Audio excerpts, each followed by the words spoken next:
हरियाणा के हिसार से गिरफ्तार ज्योति मल्होत्रा पर देश के खिलाफ जासूसी करने का आरोप है। हिसार के एसपी शशांक कुमार सावंत ने बताया है कि सोशल मीडिया पर एक्टिव इन्फ्लुएंसर ज्योति मल्होत्रा कई दिनों से एजेंसियों की रडार पर थी। उस पर पैनी निगाह रखी जा रही थी। तमाम गतिविधियों की बारीकी से निगरानी की जा रही थी। पाकिस्तान में उसकी हाई प्रोफाइल लोगों के साथ मुलाकातें थी। बातचीत लगातार पाकिस्तान के हाई प्रोफाइल लोगों से इसी ज्योति मल्होत्रा की हो रही थी, जो कहने को तो यूट्यूबर थी, लेकिन उसकी आड़ में पाकिस्तान के लिए जासूसी कर रही थी। और अब यह गिरफ्तारी के बाद जांच के घेरे में।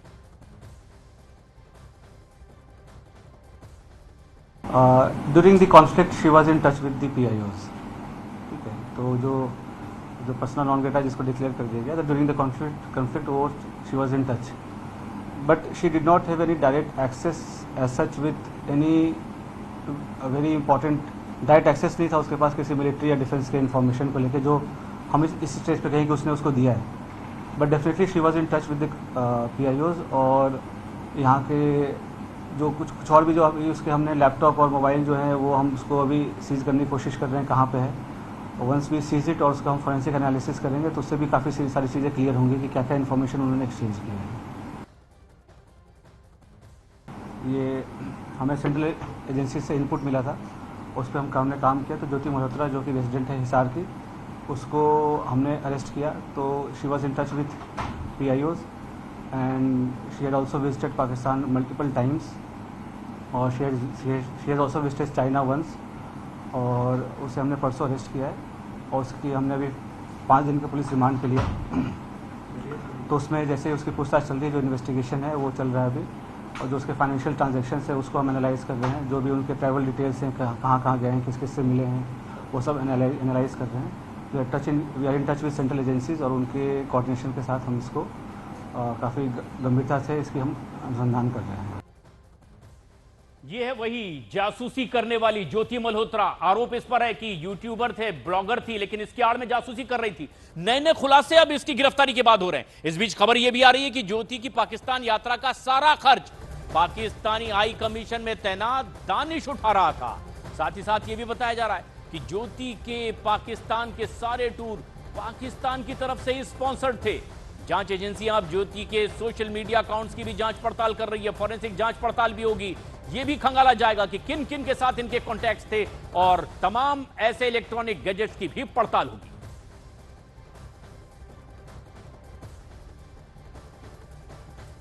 हिसार का ज्योति मल्होत्रा का ये घर है, और आपको इस घर के अंदर की तस्वीर दिखाते हैं। ये ज्योति मल्होत्रा का कमरा है। यहाँ पर ही ज्योति मल्होत्रा अपने लैपटॉप से ब्लॉगिंग करती थी। अपने यूट्यूब के जो वीडियो वो शूट करके लाती थी, उनको एडिट करके यहीं से अपलोड करती थी। हिसार पुलिस ने इस कमरे की भी तलाशी ली। आप देख सकते हैं यहाँ पर ज्योति की तस्वीरें लगी हुई हैं, यहाँ पर कुछ और पेंटिंग्स लगी हुई हैं, और ज्योति ने जो ट्रैवल के दौरान फोटोग्राफ्स क्लिक करवाए थे उनको भी यहाँ पर फ्रेम करा के लगाया हुआ है। उसका स्केच भी यहाँ पर है, आप देख सकते हैं, क्योंकि 8 से 9 देशों की यात्रा ज्योति कर चुकी है। और उसकी तमाम जो यहाँ पर आप देख सकते हैं जो यहाँ पे फोटोग्राफ्स हैं वो यहाँ पे रखी हुई है। कुछ अवार्ड्स उसको मिले थे, मिस इंडिया, ये देखिए एक अवार्ड यहाँ पे रखा हुआ है, मिस इंडिया DNCR करके। इसमें फर्स्ट रनर अप रही है 2017 में। इस कमरे की भी पूरी तलाशी जो है वो हिसार पुलिस ने ली है। यहाँ से कई चीजें जो है रिकवर की हैं, जैसे कि उनके पिता बता रहे थे जो हरीश हैं कि 3 मोबाइल फोन घर से पुलिस ले गई है, 1 लैपटॉप ले गई है, और घर वालों को नहीं पता था कि ज्योति क्या काम करती थी। इतना पता था कि वो ब्लॉगिंग करती है, और 20 साल से ज्योति के पिता, उनके ताऊजी ज्योति इस घर में रह रहे हैं। लेकिन आप देख सकते हैं ये कुछ महंगे ब्रांड के गॉगल्स हैं जो यहाँ पर इस वक्त रखे हुए हैं। इनके पिता से हमारी बात हुई, उनका कहना था कि ज्योति ने ये ऑर्डर किए थे। ये काफी महंगे ब्रांड के ये गॉगल्स हैं, आप देख सकते हैं, और ये भी आप देख सकते हैं काफी महंगे ब्रांड के ये एप्पल स्टोर से ये लिए गए हैं। और यहाँ पर जो पैसा ज्योति कमाती थी अपने ब्लॉगिंग से या किसी अन्य माध्यमों से, वो परिवार को उसकी जानकारी नहीं थी कि वो पैसा कहाँ से आता था, सोर्स ऑफ इनकम क्या थी। उनके पिता लगातार ये कह रहे हैं कि उन्हें ज्योति के बारे में ज्यादा जानकारी नहीं थी। जब लॉकडाउन के पहले ज्योति दिल्ली में रहती थी एक रूम लेके, ऐसा इनके पिता को पता है। छोटी मोटी नौकरी करती थी, उसने BA तक पढ़ाई की है और जब वो दिल्ली में नौकरी करी थी तो 15-20 हजार रुपए उससे महीना मिलता था। ऑपरेशन सिंदूर के बाद अब देश भर में गद्दारों की धरपकड़ भी जारी है और पकड़े गए जासूस ऑपरेशन सिंदूर के दौरान भी पाकिस्तानी एजेंट को सेंसिटिव जानकारियां लगातार भेज रहे थे। मलेरकोटला पंजाब से गिरफ्तार गजाला 4 महीने पहले पाकिस्तानी एजेंट के संपर्क में आई थी और उसने ऑपरेशन सिंदूर के दौरान आर्मी मूवमेंट की जानकारी दानिश को भेजी थी। मलेरकोटला की रहने वाले दूसरे जासूस यामीन मोहम्मद ने भी आर्मी मूवमेंट की जानकारी दानिश को भेजी। वहीं हरियाणा के कैथल से गिरफ्तार देविंदर सिंह ढिल्लों ने भी पटियाला कैंट का वीडियो और सेंसिटिव इंफॉर्मेशन दानिश तक पहुंचा दी। ये दानिश जो पाकिस्तानी हाई कमीशन में काम करता है। वहीं नू से गिरफ्तार अरमान नाम के भी एक शख्स ने दानिश को ही भारतीय सिम कार्ड मुहैया करवा दिया, व्हाट्सएप उस पर एक्टिव करवा दिया, जिसके जरिए वो बाकी और लोगों से भी जुड़ा रह सके, इंफॉर्मेशन हासिल कर सके।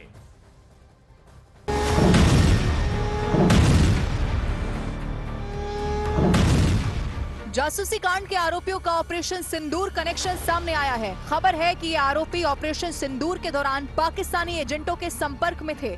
ज्योति मल्होत्रा पर आरोप है कि ऑपरेशन सिंदूर के दौरान उसने सैन्य गतिविधियों की जानकारी पाकिस्तानी एजेंट दानिश के साथ साझा की थी।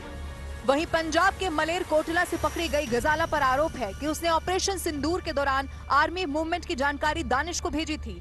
दूसरे आरोपी यामीन मोहम्मद पर आरोप है कि उसने आर्मी मूवमेंट की जानकारी दानिश को भेजी।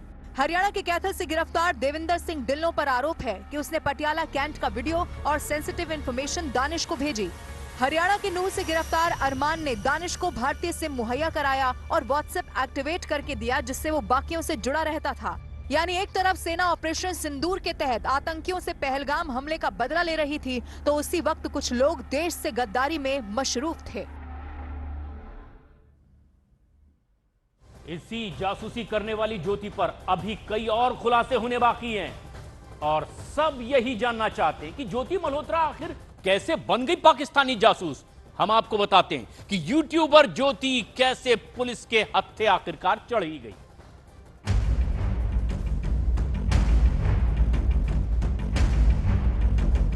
जब ऑपरेशन सिंदूर चल रहा था, जब पाकिस्तान के साथ जंग जैसा माहौल था, उस समय सेना की मूवमेंट की जानकारी पंजाब के मलेरकोटला की एक महिला पाकिस्तान की खुफिया एजेंसी आईएसआई तक पहुंचा रही थी। 11 मई को मलेरकोटला की रहने वाली गजाला को गिरफ्तार किया गया। ऑपरेशन सिंदूर के दौरान इतनी बड़ी साजिश को अंजाम देने के लिए गजाला का साथ दे रहा था मलेरकोटला का यामीन मोहम्मद। जब गजाला को गिरफ्तार किया गया तो उसने अपने साथी यामीन मोहम्मद का नाम लिया। यामीन मोहम्मद भी मलेरकोटला का ही रहने वाला है। गजाला की निशानदेही पर दूसरे जासूस यामीन मोहम्मद को भी गिरफ्तार किया गया। यामीन मोहम्मद और गजाला दोनों सेना की मूवमेंट की जानकारी दिल्ली में मौजूद पाकिस्तानी दूतावास के एक कर्मचारी को भेज रहे थे, जिसका नाम है एहसान उर रहीम और दानिश।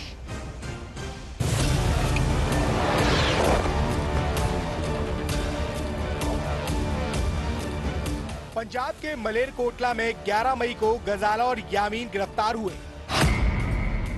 गजाला ने बताया कि उसने सेना की मूवमेंट की जानकारी दानिश को भेजी। दानिश ने गजाला के अकाउंट में 30,000 रुपए ट्रांसफर किए। ऑपरेशन सिंदूर के दौरान जासूसी की जा रही थी और सेंसिटिव जानकारी पाकिस्तान हाई कमीशन तक पहुंचाई जा रही थी। 11 मई को गजाला और यामीन की गिरफ्तारी के बाद 13 मई को भारत सरकार ने पाकिस्तानी दूतावास के कर्मचारी एहसान और रहीम और दानिश को 24 घंटे के अंदर भारत छोड़ने का निर्देश दिया था। भारत ने आरोप लगाया कि दानिश आईएसआई के लिए जासूसी कर रहा था। ऑपरेशन सिंदूर के दौरान इस साजिश के कई हिस्सेदार थे और हर किसी को एक एक कर कानून के शिकंजे में लिया गया। लेकिन इस बीच हरियाणा के सीएम नायब सिंह सैनी का बयान भी सामने आया। उन्होंने कहा कि हरियाणा में पकड़े गए पाकिस्तान के लिए जासूसी करने वाले लोगों पर सख्त एक्शन हो रहा है और जो जासूस हरियाणा के कई अलग अलग इलाकों से पकड़े गए हैं उनकी गिरफ्तारी हुई है, पूछताछ हो रही है। उनके तमाम ऐसे इलेक्ट्रॉनिक गैजेट्स की भी पड़ताल की जाएगी, फॉरेंसिक जांच पड़ताल की जाएगी कि किस तरीके से वो पूरी इंफॉर्मेशन पाकिस्तान को पहुंचा रहे थे। सीएम ने कहा सख्त एक्शन। की खुफिया को छोड़ देते हैं, कैथल से पकड़ा। देखिए उनके ऊपर कार्रवाई हो रही है, अगर कोई भी इस प्रकार का तत्व मिलता है उसके खिलाफ सख्त कार्रवाई होगी। पाकिस्तान के लिए जासूसी करने के आरोप में गिरफ्तार ज्योति मल्होत्रा को लेकर के अब कई खुलासे हो रहे हैं और सुनकर के हर कोई दंग है। आईएसआई के लिए ये यूट्यूबर जासूस फिलहाल पुलिस की गिरफ्त में है और पूरे मामले का मास्टरमाइंड पाकिस्तान हाई कमीशन में काम करने वाला दानिश है। हरियाणा से हिसार से गिरफ्तार ज्योति को 5 दिन के पुलिस रिमांड पर भेज दिया गया है। आरोप है कि उसने पाकिस्तानी खुफिया एजेंटों को भारत की कई संवेदनशील जानकारियां भेज दी। ज्योति के तार पाकिस्तान तक फैले हुए, पिछले 2 साल में ही 3 बार वो पाकिस्तान का दौरा कर चुकी है। ज्योति मल्होत्रा ट्रैवल विद जो नाम से कहने को तो एक यूट्यूब चैनल चलाती है, लेकिन पाकिस्तान का दौरा करती है वो भी इन लोगों की पूरी फंडिंग पर। जांच एजेंसियों के मुताबिक अब पहलगाम हमले के दौरान और भारत पाकिस्तान के बीच छिड़े युद्ध के हालात में भी ज्योति दानिश के लगातार संपर्क में थी और पहलगाम हमले के बाद जब पूरी दुनिया पाकिस्तान की आलोचना कर रही थी, तब दानिश ने भारत के सोशल मीडिया इन्फ्लुएंसर के जरिए ही पाकिस्तान को निर्दोष और पीड़ित दिखाने की भी कोशिश की। और इसके साथ ही साथ यह भी कहा जा रहा है कि हरियाणा और पंजाब से गिरफ्तार सभी जासूस ऑपरेशन सिंदूर के दौरान लगातार दानिश के संपर्क में थे। ये वो चेहरे हैं जो ऑपरेशन सिंदूर के दौरान सेना से जुड़ी अहम जानकारी पाकिस्तान को दे रहे थे। इनमें दानिश को छोड़कर बाकी सभी भारतीय हैं, लेकिन देश से गद्दारी कर रहे थे। एक एक करके इन्हें पहचान लीजिए। जासूस नंबर 1 ज्योति मल्होत्रा, गद्दार। जासूस नंबर 2 नोमान इलाही, गद्दार। जासूस नंबर 3 अरमान, गद्दार। जासूस नंबर 4 देविंदर सिंह, गद्दार। जासूस नंबर 5 गजाला, गद्दार। जासूस नंबर 6 यामीन, गद्दार। जासूस नंबर 7 दानिश, पाकिस्तानी। ये सब एक दूसरे से जुड़े हुए थे। देश में पकड़े गए गद्दारों का ये नेटवर्क एक आदमी से जुड़ा हुआ था, दिल्ली में मौजूद पाकिस्तान दूतावास के एहसान उर रहीम उर्फ दानिश से।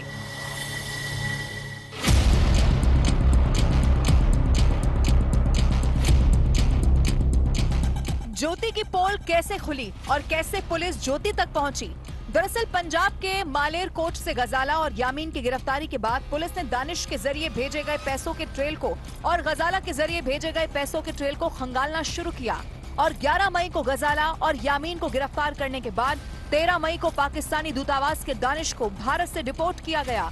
13 मई पानीपत से नोमान इलाही को पकड़ा गया। 13 मई को ही हरियाणा के कैथल से देविंदर सिंह को गिरफ्तार किया गया। 16 मई को हरियाणा के नूह से अरमान को गिरफ्तार किया गया। 16 मई को ही हरियाणा के हिसार से ज्योति मल्होत्रा को गिरफ्तार किया गया। सभी आरोपी पाकिस्तानी आईएसआई एजेंट दानिश से जुड़े थे और उसके लिए सबने अलग अलग काम किए। ज्योति ने तो 3 बार पाकिस्तान की यात्रा की और वहां भी आईएसआई के एजेंट से मिली।